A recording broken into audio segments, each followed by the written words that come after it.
Attam jirtu, attam ooltanii, fayyaa keessanii maqaan koo Daani'el Dafaatii. Har'a yaada tokko tokko qabadheen dhufe. Mee amma itti seentanitti mee kana dhaggeeffanna. Adama Haruun nan jaalladha hin beektu. Kanaan dura haasaa koo Adama Haruutiin hin jalqaba. Adama Haruu kana nan jaalladha baay'ee. Mee walii daddabarsaati. Mee haala biyya keenyaa kana haala wal xaxaa wal sakaalaa jedhanii haala wal sakaalaa haala wal xaxaa akkuma deemnuun haalli wal xaxaa yeroo hundumaa kan biraatu nyaachuu deemu.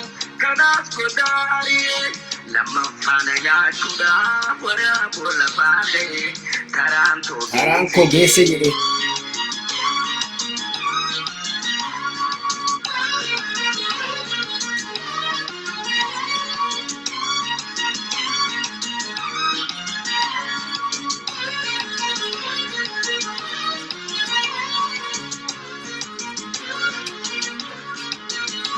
Share godhaati. Bineensuma tokkollee wanaannamu nyaatamuun kiyyoololu teessuus waa duraan bahu humna too jabeeffatee biyya koo qopheeffatee lachuutu ofirraa dhawu.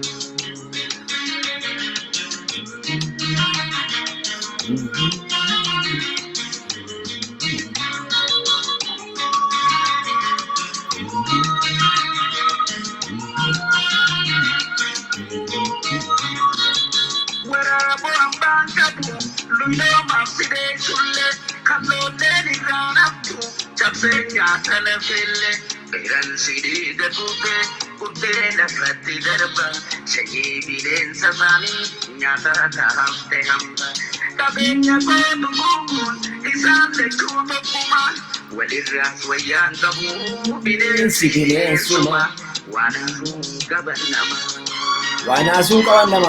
ilmaani nafxanyaa waa tokko naasu sidiin qabdi ilmaan Oromoo. Takka ilmaanni Habashaa naasu siif hin qabdu. Naasu siif hin qabdu ilmaanni Habashaa. Waraaboon irraa bu'ee qe'eensi narra bahu bineensi bineensuma tokkollee waan naannamu. Nyaatamuun kiyyoololu teessuus waa duraan bahu humna koo jabeeffatee biyya koo qopheeffatee lachuutu ofirraa dhawu.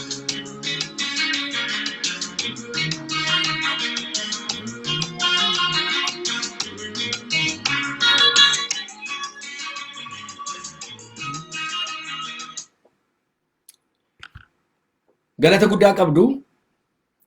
Fayyataa dhufuu keessanii fi baay'een isin galateeffadha.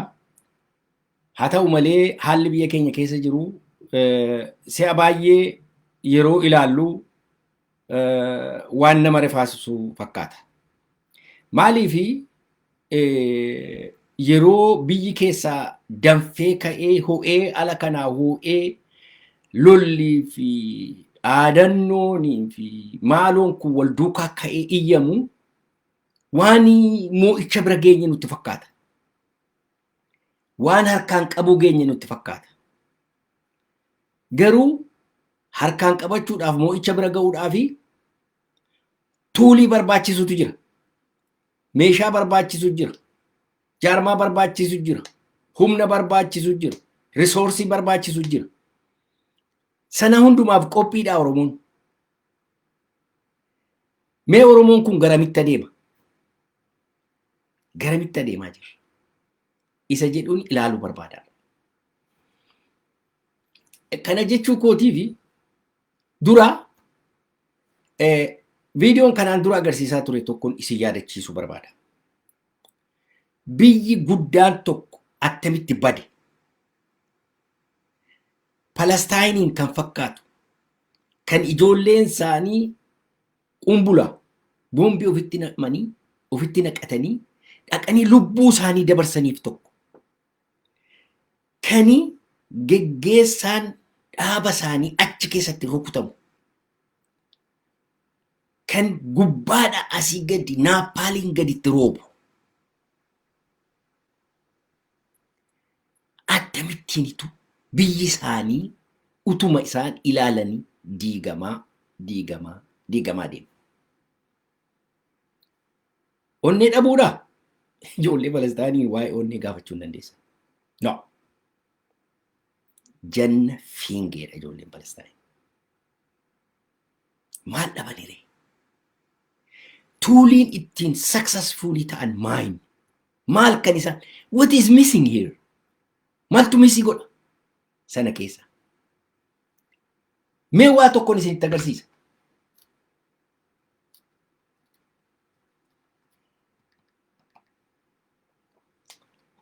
Fagoon deemina. Elaa. Palestaayin kanaan duras isinitti agarsiiseera natti fakkaata. Agartanii? Palestaayin jechuun elaa biyya kana. Duriin isaa kana fakkaata ture kana. Elaa ishee kana. Magariisa kana fakkaatti. Guutuu biyya abbaa isaaniiti. Addana keessa yeroo jiraatanitti warri Yahuudii dhufanii keessa qubachuu jalqaban. Yeroo 1947 kana fakkaata la. Kana fakkaata. Ishee kana la. Ishee lammaffaa. Inni adiin ka warra Yahuudiitu fudhate. Bara 1967 immoo elaa gudii elaa ishee kana fakkaata. Ishee kana la. Kun hundumtuu saamameera lafi.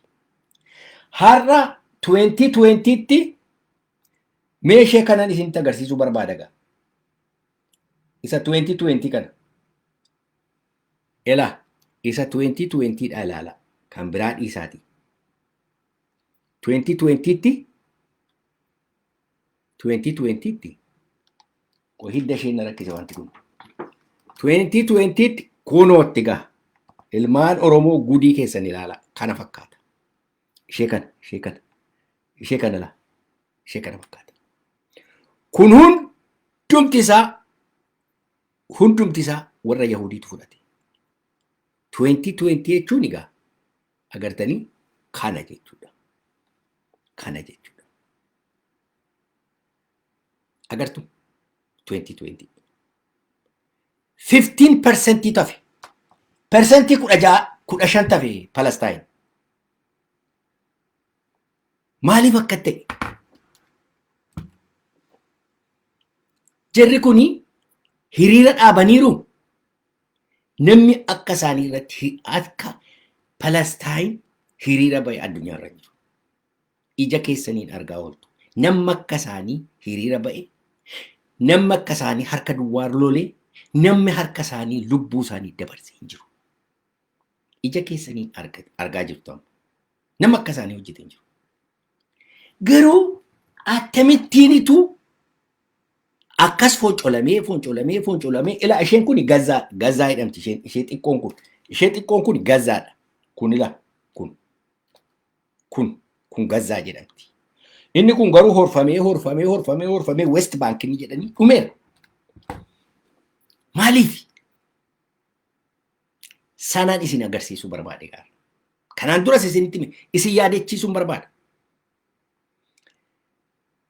Amma hiriira nuyi hojjennu, iyya nuyi hojjennu, UN'tti haa ta'uu, European Union'tti haa ta'uu, biyya ambaa kana biyya Ameerikaa Koongireesitti haa ta'uu, Seenetitti haa ta'uu, waa'een koozii isaanii namni wallaalee jiru.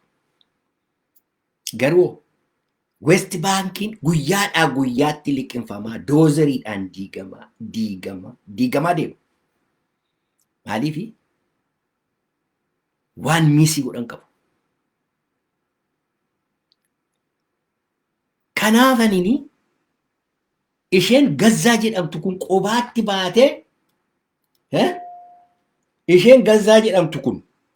baatee soolidii taatee jiraatti. Soolid kalarii agartuu yoo taatanii Gazaan kuni solid colour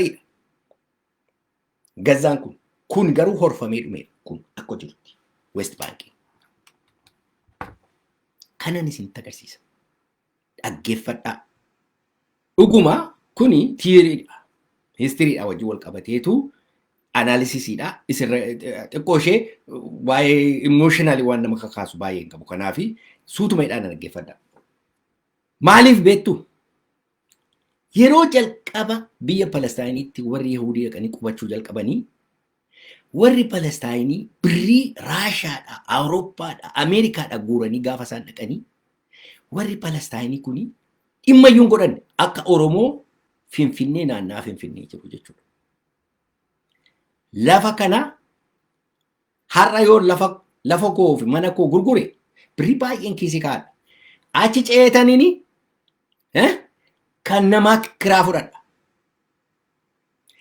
Inni abbaa kiraa sun immoo narratti gurgura. Innis dhaqee kiraa fudhata. Inni sunis akkasuma gurgurata. Horii ilaalan. Maallaqa badu ilaalan. Dhumarratti maal godhan?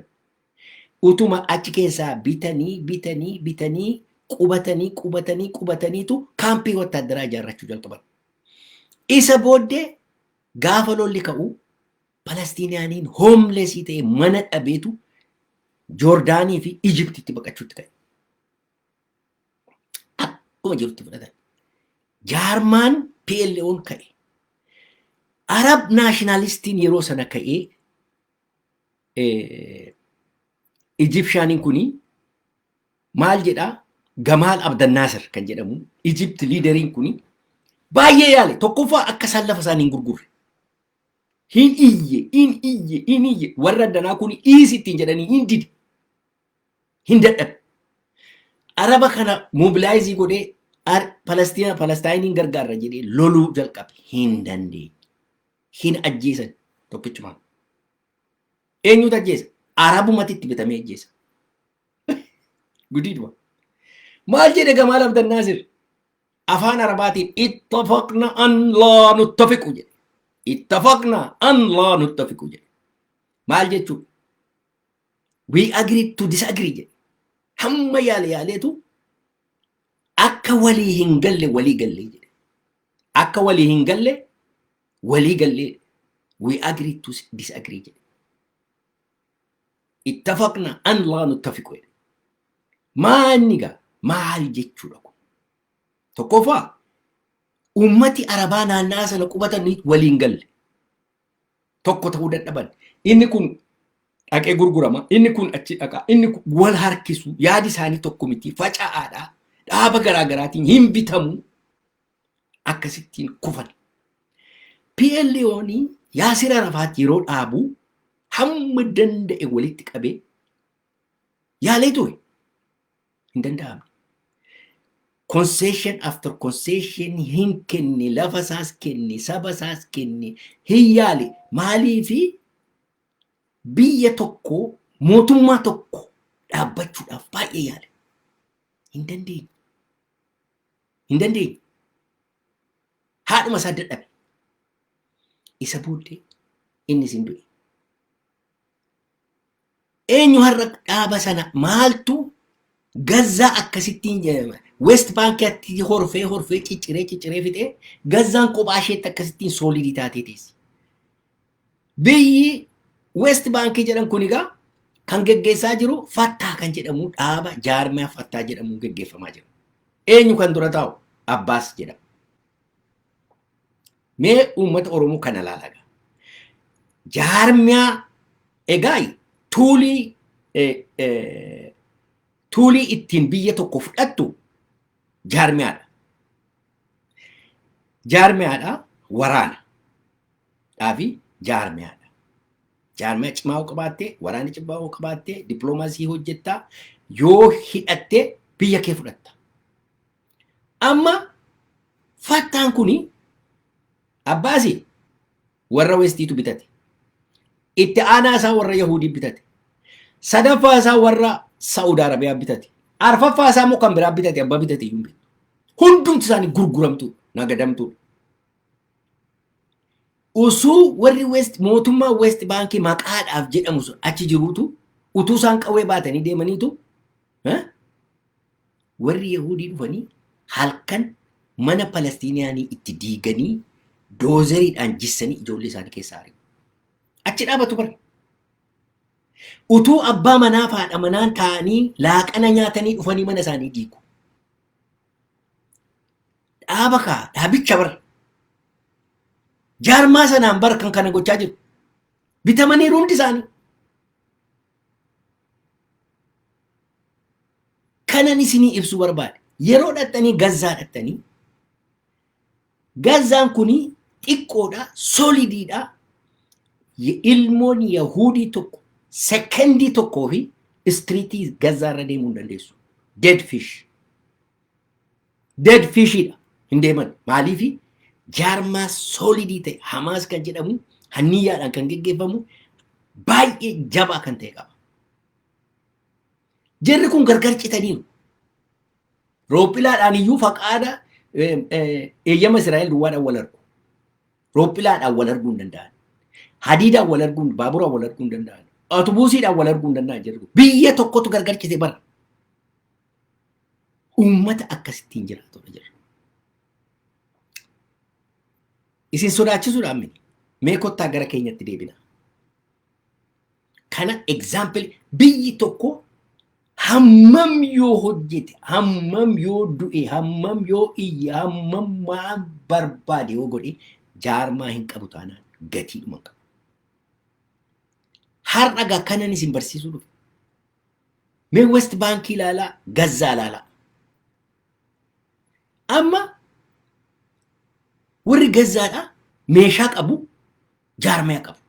Lafi isaanii xiqqoodha. Achuma keessatti boombiin gubbaadha asii gadi naapaaliin itti roobaadhuma jiraatu. Garuu integritii isaanii, dignitii isaaniitti namni tokkotti immoo. Warra West Baankii baay'ina isaanii ilaalaa, maaloo isaanii ilaalaa. Mana isaanii keessaa, mana isaanii dhaqanii keessaa gad harkisanii garafu. Kana isinitti hin baay'isu. Amma mee warra kan keenyatti dhufna.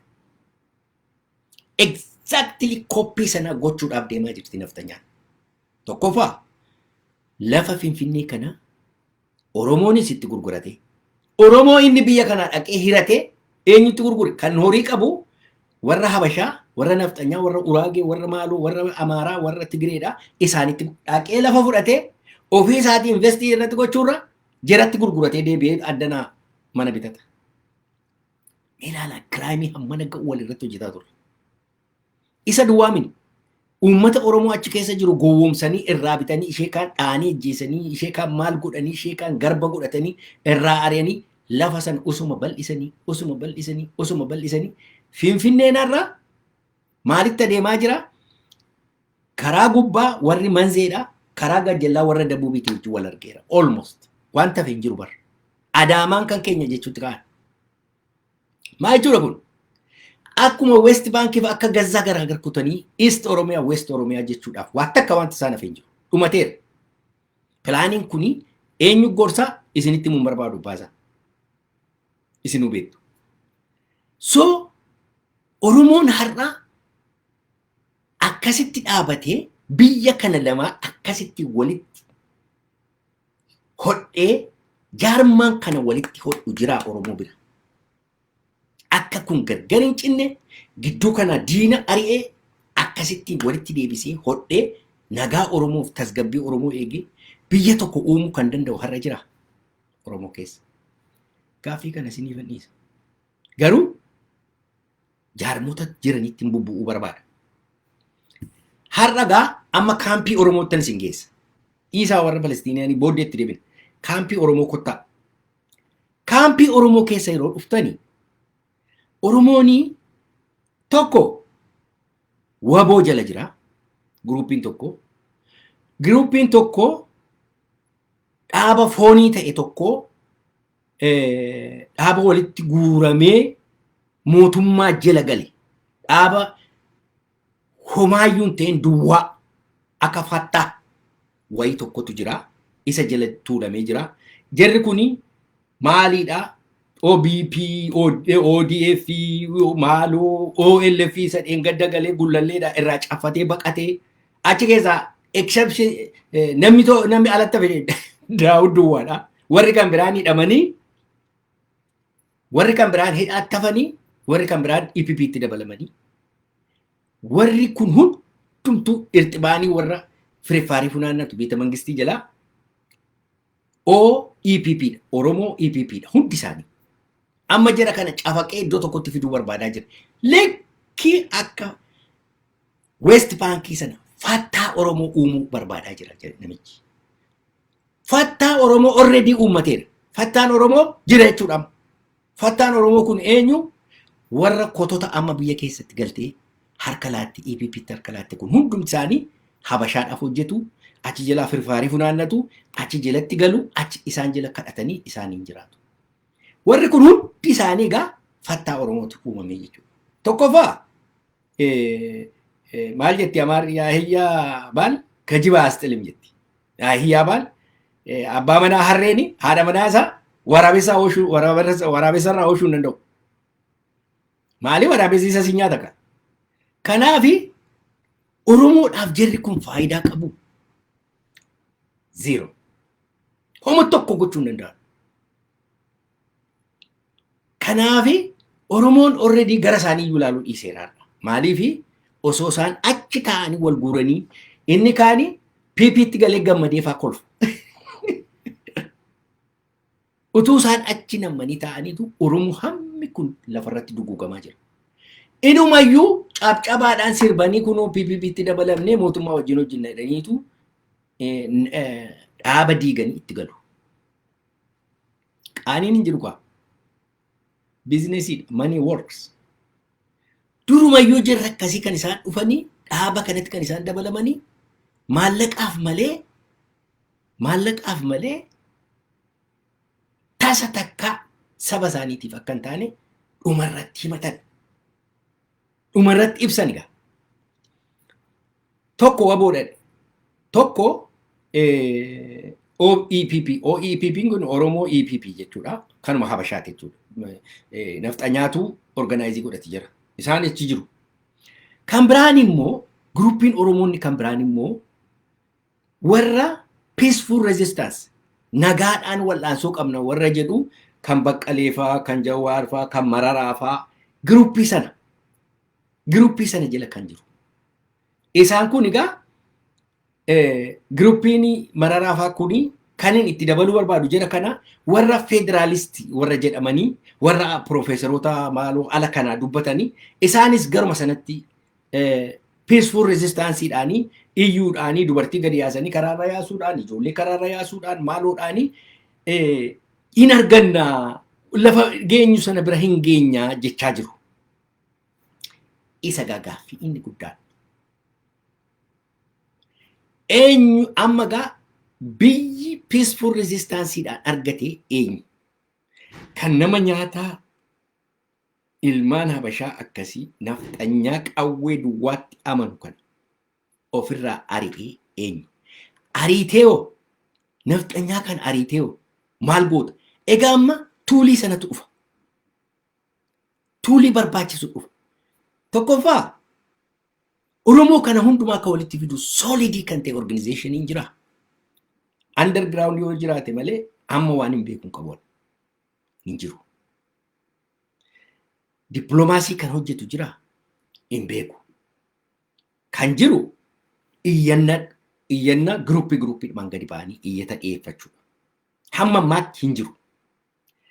Amma tuuliin kun lamaan hin jiru. Waraana gaa waboon iyyuu jira jedhu. Har'a dhaabi jiraa kan kana godhu hin jiru. Maaliif adimiti gochuu nurra jira bara. Amma giruupiin nagaadhaanii biyya keenya kana fudhanna deebifnee warri jedhu kuni giruupii negoosheeshiniitti amanuudha. Negoosheeshinii jechuun maal jechuudha? Nafxanyoonni akka namaatti nu ilaalu isaanii wajjin teenyee haasofneetu mirga Oromoo eessisuu dandeenya. Jedhu. Roadmappiin qaban. Ijoolleen ijoolleen hiriira ba'anii lubbuu isaanii dabarsaa jiru. Dhiiga ilaa ulfina guddaan qabaaf garaa kootu na waadama waa'ee isaanii. Garuu road maappii maaltu jira? Amma Jawaar faa hin baasa yoo ta'e maaltu ta'a? What's next? Jarri kun hin kuftu yoo ta'e what is next? Yoo isaan baasanii, yoo isaan gadhiisanii what's next? Maal gochuu danda'u isaan? Kana itti yaannaa laata? Attamittiinitu negoosheetii goonee bilisummaa keenya walabummaa arganna. Ana natti mul'atu. Maaliif ani tokko peaceful resistance jedhamu duruma theorii namicha Hindii kanaa fi kan Maandeellaa fa'aa kan maaloo fa'aa kan itti amanaa jiru because fruitless ta'e. Maandeellaani nagaadhaan fudhanna jedhee idduma sanatti deebi'ee South Afrikaan iddoo sana jira. Hindiin nagaadhaan fudhanna jedhee bourgeoitu fudhate biyya sana. Warra bourgeois fudhatee amma Hindiini inni kaani 5-star hotel keessa jiraata. Inni kaan immoo karaarra deemee hantuuta lafatti gadi waqaree reebee hantuuta ajjeefatee nyaata. Class difference hamma kana gahu jira Hindii gidduu. Peaceful resistance homa tokko fideen beeku. Humni hin jiru taanaan, qawween hin jiru taanaan eessayyuu ga'aa hin jiru. Egaa Oromoon kuni iddoo sadan kanatti tokko waboo jira, naannaa waboo warra jirudha. Lammata warra OEPP, Oromoo EPP warra jedhamanidha. Sadaffaa immoo warra giruuppii Peaceful Resistance jedhan. Warri kun quba wal qabuu laata? I don't think so. Maaliif beektu? Maybe warri wabootii fi warri ijoolleen ala hiriira ba'an kuni quba wal qabaachuu danda'u waan hin beekuun qabu. Garuu warra kana lamaanii wajjin warri gidduu warri EPP keessa taa'u akka diinaatti ilaalamu. Maaliif paakeejii EPP keessa jiru isaan raaptii ta'aniiru achi keessa jiru. Achi keessaa nyaata nyaatu makshashii isa isaan itti kennan fudhatu. That's it. Eessa dhaquu hin danda'an isaan. Kanaafi inni hafe immoo inni silaa waa hojjechuu danda'u immoo mana hidhaatti nameera. So maaltu wayya ilmaan Oromoo? Maaltu wayya gudiin nutti dhufaa jira? Akka Palestiinaanii kanatu ilmaan Nabashaa nu diiddee nu ciccirtee fixxee booddee akkasumatti akka nu iyyaafnu. Jara sanatu gorsa jara sanaa fudhatu. Tokko kan. Lammata mass killingiin kun eessaa dhufe? Historical origin qaba. Mass killingiin attamitti dhufe? Mass killingiin kanaan dura isinitti meere. Akki itti dhufe maalii jettanii naatu? Akkamittiin akkasumatti calma inni nama ajjeesu? Inni kuni philosophy warra Westiiti. Warra Ameerikaanotaatu baase. Shock doctrine jedhama. Shock doctrine jechuun uummata tokko dhattee rifaasisuu jechuudha. Dhattee boombiidhaan ijoollee xixinnoo biratti qaltee ulfa ajjeeftee reeppii gootee uummata sana rifaasiftee gara booddeetti gadi deebistee booddee lafa isaarraa fudhatte. Shock doctrine. Kana philosophy kana kan fide Friedman nama jedhamu Chicago School of Economics kan jedhu achi keessatti uume kana booddee Reaganiif Thatcher fudhataniitu isa kana fudhatanii ka'ani. Maal inni egaa filosoofiin isaanii hundumtuu maal jedha? Sooressi jedha. Baay'ee yoo sooromee irraa hafee irraa dhangala'ee hiyyeessa bira ga'aa jedha foormulaansaa. Trickle down economy isa jedhu. Akkasitti jiraachuutu nurra jira. Biyyi lafaa akkasitti jiraachuutu irra jira jedha. Egaa shock doctrine kun akkamittiin hiyyeessa naasifna, akkamittiinitu hiyyeessa jilbeenfachiifna inni jedhu kuni filosoofii kanatu itti himu. Isa fudhatti warri Abashaa kun egaa ishee kana keessaa fudhatteetu isatti dhimma baati. Maaliif amma warri Westii kun wallaalanii hin malaalu? Maaliif filosoofii isaaniiti kaa. Afgaanistaaniin akka godhanii, Liibiyaa akka godhanii, Siiriyaa akka godhanii deemanii Latiin Ameerikaa kana keessaa bombaardii godhu haadhasaa mandaratti gubanii dimixmaaxii ishee balleessanii rifaasisanii dhaqanii lafarraa fudhatu. Kuni shock doctrineidha. Yookiin immoo maqaa kan biraa kenne namichi tokko maal jedha? Disaster capitalism jedha. Disaasterii geessisteetu lafarraa fudhattaa jedha. Egaa isa kana doktiriinii kanaan deemu isaan. diina jabaatu nu dura dhaabbatee jira ilmaan Oromoo. Diina jabaatu nu dura dhaabbatee jira. Amma gaa ani akkasitti isin dhiisee hin deemu. Yaada koon isinii kenna. Maalu falli gaa? Falli jiru maayini? Waboo jabeessuudha. Akkasin jettanii nan beeka. Isa duwwaa miti. An isa duwwaa miti. Falli jiru akkanatti dhaga'amu waboon gadi ba'ee abaa'oo isa jarri diigde sana dhaabee nuyi abaa'oon jedhee garaa bal'atee nama kana hammatee warra karaa Baalee, karaa Arsii, karaa Harargee keessaa ijoollee keenya, ilmaan keenya karaa irratti dhumtu kana iddoo kan biraadhaaf muumentiin kun akka jabaatuu fi gargaarsa godhee hammatee jaarmaa kana keessatti hammatee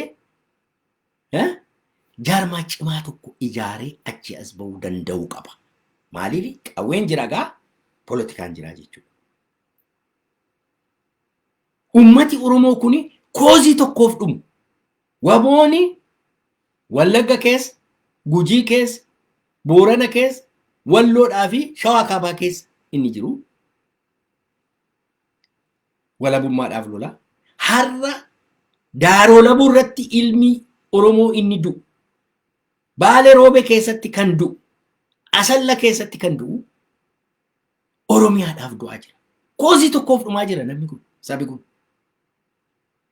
Koozii tokkoof waan dhumuufi tasgabbaa'anii taa'anii maaltu nu baasa? Biyyi keenya baduudhaaf deemaa jira. Nafxanyaan biyyarraa nu ari'uuf deemaa jirti. Biyya keenya cicciruudhaaf deemaa jirti ilmaan Oromoo. Maaltu nu wayya jedhanii yeroon itti taa'anii haasa'anii koordineetii godhan. Egaa warra EPP Oromoo maaluu ODF manaamini kana warra irxibaana funaannattu warra firfaarii beeta mangistii jalaa funaantu sana kutanii keessaa baasanii gatuudha. Cirraashuma consultation isaanii wajjin jira taanaani korraaptii godhu. Lafa isaanii dhageenyatti harka lafa jalaatiin ijoolleen peaceful resistance jettu kun KFO isa ta'u federal group isa ta'u movementii garaagaraa kana keessa kan jiranii fi wabooni walitti dhufee jaarmaa sana jabeessee harka wal qabatee warra kana warra gantuu kana keessaa ari'ee dhaabbate jara kana tuuliin nuyi miisii goonu kana gaa. Tuuliin inni dhabame inni nuyi miisii gochaa jiru kana. Kanaafi kan gochuun danda'amu kana duwwaadha. Maaliif beektu? Maaliifan warra biyya keessaa ta'uutu irra jira waan hin jedhuufin isinitti hima. Wanti kana jedhuufi ala kana baay'een isaanii opportunistiidha. Dantaa garaagaraatiin warra Tigreedhaa wajjin warra walitti hidhatee ture, warra OPD'dhaa wajjin walitti hidhataa ture, warra shira meeqaa meeqa abaa'oo keessatti hojjete, warra nama meeqa ajjeese, miidhaa waa meeqa warra godhe. Kanaaf isa alaa kana ilaalee ala kana waa qophaa'ee dhaqa jedhee ilmaan Oromoo biyya keessa jiru kana ala ilaala taanaani siidhumateera. Hinuma siidhuma hin jiru hin danda'amu. Hinuma badda. Warri alaa dhaaba jaarmaa jaareen biyyatti gala jedhanii innaan opportunistiidha. Isaanii negotiation barbaadu. Hidhamuun barbaadanii, caakkaa keessa fiiguun barbaadanii, dhagaa boraafachuun barbaadanii. Si inni dhagaa boraafataa jiru. Har'a situ du'aa jira karaa irratti hiriira ba'e. Situ karaa cufaa jira. Kanaafi atii fi waboon harka walitti qabadhaatii jaarmiyaa baafadhaa. Kana duwwaadha kan isin baasu. Maaliif beektu? Alli kuni korraaptidii maanni korraapshinii maalii jira? Tokkoffaa warri biyya keessaa amma xiqimii naannaa firfaarii beeta mangistii kana nyaattu caasaa ishee ala kana keessatti diddireeffattee jirti. Baay'een ishee dhugaa isinitti hima. Caasaa qabu dana keessaa. Baay'een isaanii caasaa qabu. Har'a abaa'oo keessaa warri cabsanii ba'anii achitti galanii PP'tti harka kennanii baay'een isaanii caasaa qabu ala kana keessaa. Kanaaf confusion guddaa jira ilmaan Oromoo ala kana keessa. Kanaafi isa korraaptii ta'e ala kanaa kana baqattanii achi qeerroodhaaf wabooni hamma danda'etti wal danda'e jaarsoliin gidduu galanii walitti fidanii waboodhaa fi qeerrooni qeerroo jawaari qeerroo baqqalee qeerroo please come on qeerroo oromoo hundumtu qeerroo abaa'oo qeerroo maaloo qeerroo no waan akkas oromoo divaayidii godhu tokko wardi akkasii kana dhiisuu danda'u qabna qeerroon hundumtu qeerroo oromooti dhalli oromoo dhalli narsiitti dhalate dhala kooti inni wallaggatti dhalate kan kooti shawaa kaabaa shawaa keessa walloo keessatti boorana keessatti inni dhalate gujii keessa hundumtuu dhala kooti jimma keessatti inni dhalate dhala kooti iluu abbaa booraa biyya fatansaa iluu keessatti inni dhalate dhala kooti anaafis ni tokko ilmaan abbaa tokkooti it is a very high time yeroo itti oromoon harka lafa jalaatiin dafee wal qabatee ilmaan nafxanyaa kana dura dhaabbachuu irra jiru har'a yeroon amma yeroon isaa yoo kanaa gadi jarri kuni fattaa kana ijaaraa jiru fattaa ijaarrataa jira abii dhaaba kana warra kutaaraa kanatu dhaaba ijaaraa jiru dhaabi sun dhaaba fattaati I guarantee you dhaaba fattaatu achas bahuudhaaf deemaa jira ala kanaan nan dhagaa maaloo eenaa jinnii eenaa abaluu goona kana goona warri kun warra biyyaa keessaa wajjin walitti hidhataniitu dhaaba fattaatu ijaaramaa jira abbaastu achi as ba'uuf jedha abbaas achi as ba'ee naan egaa finfinneen kan keenya niti jettu oromiyaan kan keenya niti jettu maaloon kan niti jettu hundumsaa hin jiru afaan kee qabadhu mana keetti galii ta'a kanaafi jara nafxanyootaa kanaa wajjin biyya keessatti galee giruuppii nafxanyaatii wajjin afaan walidhee goobanoota kana kaanserii kana ofirraa kutee hin gatu taanaan oromooni bara baraan garboomuudhaaf deemaa jira garbummaa isa gadheetta deemaa jira oromoon kanaafi jara kana forgeetii boqochuu firifaarii ishee funaannantee nyaattuu gurshaa kana fudhattuu maaloo kana fudhattuu anamma jarri kun maal natti fakkaatu beektu abbaa kootu maal jedhu duri maal jedhu warra gilbixilee baa jedhamu jabana durii firri beetii jala dhaabatanii gubboo nama harkaa fuudhaniitu dhaqanii daanyaatti kennu daanyaa immoo dhaqanii manatti hoolaa bitanii geessu qawwee qabanii daanyaa duukaa fiigu firifaarii daanyaa nyaatu daanyaan sun achi yeroo geeddaramu isa dhufutti immoo jala litu sanuma hojjetu gilbixilee baa jedhamu warri kun gilbixilee baa hattuu ishee gala gaggaltu jechuudha warri kun gilbixilee baadha warra kana completely dhiisuu barbaachisa ilmaan oromoo hin gowwoomin yaa ilmaan oromoo jara kanaa jettee ilaa caasaa ishee ciruudha biyya kana keessaa biyya alaa kana keessa of keessa ari'uudha wal'aansoon itti fufuu qaba waboodhaaf qeerroo inni manatti hafe anamma waboo isa laga jiru innis qeerroodha inni biyya keessa jirus qeerroodhuma qeerroon kuni hundumti isaa walitti dhufee harka lafa jalaatiin wal ijaaree jaarmaa ta'ee achi as bahuu danda'uu qaba kan nu baasu kana duwwaadha Profeeseriin kee maaloon kee eliitiin ala kana jiru hooma tokko sii gochuu hin danda'u ilmaan oromoo hooma tokko maaliifi eliitiin ala kana jiru yoo biyyatti galee eessa dhaqa beektaa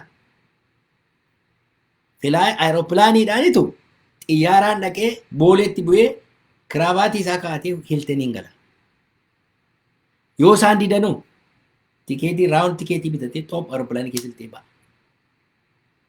abdiin kee akkasittiin keeshan jetti yoo kanaa gadi immoo achitti jiruu najjiif kanaafi warri ala kana jirtan eliitiin ala kana jirtu nutu geggeessa jedhu kana tasgabbaa'aati biyya keessaa gargaarsa gochuu biyya keessaa akka jaarmaan biqilu jaarmaan inni jabaan self cleansing godhee kaanserii kana of keessaa baasee qulqullaa'ee jaarmaan biyya keessaa akka biqilu gochuudhaa fi warri eliitii kan ala kana jiran gargaaruu danda'u dippiloomaasiidhaan gargaaruu danda'u propagaandaadhaan gargaaruu danda'u karaa garaagaraa maallaqaan risoorsiidhaan waan baay'eedhaan gargaaruutu danda'ama ijoolleen kun akka isheen jabaattee isaantu fudhata biyya kana biyyi kun kan isaaniiti biyya caccabaa biyya daddabaa ofii keenya keessaa nyaannee dhunnee biyya akkasitti goonee xuunnee haadha see alanfannee ganne kanatti ilaannee dabarra abbootiin keenya garbummaa nutti dabarsan Nummoo garbummaa ijoollee keenyatti dabarsinee dabarra. Sheemiidha. Ilaa hamma fedhe lollee yoo dadhabne ijoolleen keenya nu galateeffatti jechuudha. Gaaf tokko ilaa hojjetaniiru. Hojjetanii darbanii nu jetti ijoolleen. Garuu ofii keenya dabnee dhandhamachuudhaaf ija wal'aansoo kana dabnee dhandhamachuudhaaf fiigicha nuyi goonu ijoolleen gaaf tokko teesseetu nu taazabdi. Maali jirri kun?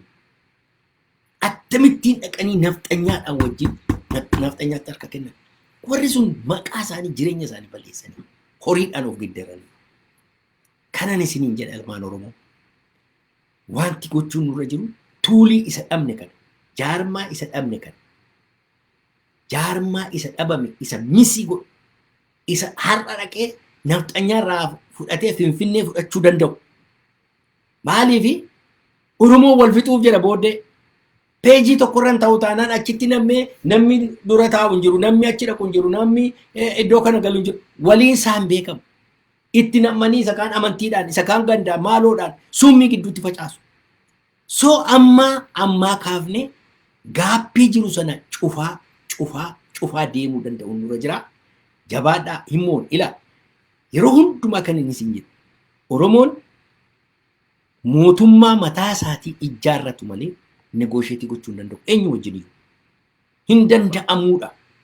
Agartan egaa nafxanyaan akka isheen tun ilaaltu. Nafxanyaan kan isheen beektu yoo garboomni duwwaadhaan wajjin jiraatti. Yoo kolonii ishee jalatti hafne impaayirri sun yoo jiraate duwwaadhatu nu wajjin jiraatti nafxanyaan. Kanaa gadi nu wajjin hin jiraatan. Hin barbaadan kaanuun nuun garbummaadhaaf nu barbaadu. Ashkarummaadhaaf nu barbaadu. Kanaafi of dandeenye biyya mataa keenyaa ijaarranne kana booddee dhagaa inni nuyi hiree keenya murteeffanna. Ilaa warri hiree murteeffannaadhaan caalmatti amma deengadda tokkotu haasa'a. Maal jedhaa? Jecha 400 wal duukaa gadhiisa. Maal jedha? Nuyi jedha. Demokraasii barbaadna, walabummaa barbaadna, firiidamii barbaadna, bilisummaa barbaadna, walqixxummaa barbaadna. Akkasumatti gaajetii maqaadhuma hin jirre tokko gadi naqe. Kun hundumtuu peepper taayigariidha. Waraqaa duwwaa wanti jedhamu keessa hin jiru. Demokraasiin kan dhufuu danda'u. Tasgabbiin kan dhufuu danda'u. Nagaan kan dhufuu danda'u. Hireen murteeffannaa kan dhufuu danda'u yoo biyya qabaatte duwwaadha. Hiree murteeffannaa Eertiraan eega biyya fudhateetu hiree isaa murteeffate. Sudaaniin eega biyya fudhatee hiree isaa murteeffate. Mugaabeen eega biyya fudhatee hiree isaa Ugandaan eega biyya isaa fudhatee booddee hiree isaa murteeffate. Biyyi kolonii jalaa ba'an hundumtuu eega biyya isaanii fudhatanii booddee hiree isaa murteeffatan. Ilaa irraa jalaa isaatu akkatti sadarkaa isaatu wal jala galagalcha Oromoon. Ilmaan naftanyaa tafaan kaa'e bara. Hiree kee kan itti murteeffattu jedhe ilmaan naftanyaa. Poolitii Itoophiyaa jalatti murteeffattaa ittiin jedhe. Maaliif inni gubbaa kana jira kaa. Hiree kee murteeffattaa jedhe addana jala taa'ee itti murteeffata. Security'n kan isaati, organization'n kan isaati, resource'n kan isaati, hundumtu kan naftanyaati. Naftanyaatu ati kottu addana jala taa'ee hiree kee murteeffatu. Waan akkasiin jira. Hiree kee murteeffachuu hin dandeessu. Hamma nama jala jirtutti hin danda'amu. Hiree murteeffannaan hin danda'amu. Biyya kee eega ijjeerrattee booddee hiree kee murteeffatta. Biyya hundumaati kan Oromootiin baatiin hin ta'u. Kanaaf egaa Republic of Oromiyaa ijaarranneetu hiree keenya murteeffannee Oromoon gaafa barbaade Habashaa wajjin hin jiraadha gaafa jedhe mirga isaati. Wajjin jiraachuu danda'a. Lakkii ani kophaa koon jiraadha konfedereeshiniidha wajjin jiraachuu nan danda'a. Yookiin immoo federeeshinii wajjin jiraachuu kan danda'a. Kana hundumaa waa'ee federeeshinii waa'ee maaloo haasa'uudhaafi humna taate achi as ba'u biyya kee dhuunfachuudha jalqabi kan barbaachisu. Utuu humna taate achi as baate warri kun hundumtuu ni hidhaman. Baqqalee, Jawaarii, Abdii Raggaasaa, ijoolleen Abaa'oo, Maaloo hundi isaanii namni tokko keessaa hin du'u namni tokko ni hidhamu. Garuu waan biyya hin qabne. Kanaaf biyya qabaanuu fi halkaniif guyyaa hojjennu hajabaannu himmoona biyya abbaa keenyaa hin fudhanna ilmaan Habashaa biyya abbaa keenyaa keessaa hamma isheen darsa ishee guutee yaatutti tasa nagaadha walii wajjin jiraachuu dandeenya. Jabaadhaa Waaqa isin wajjin haa ta'u. Kaan wagaa.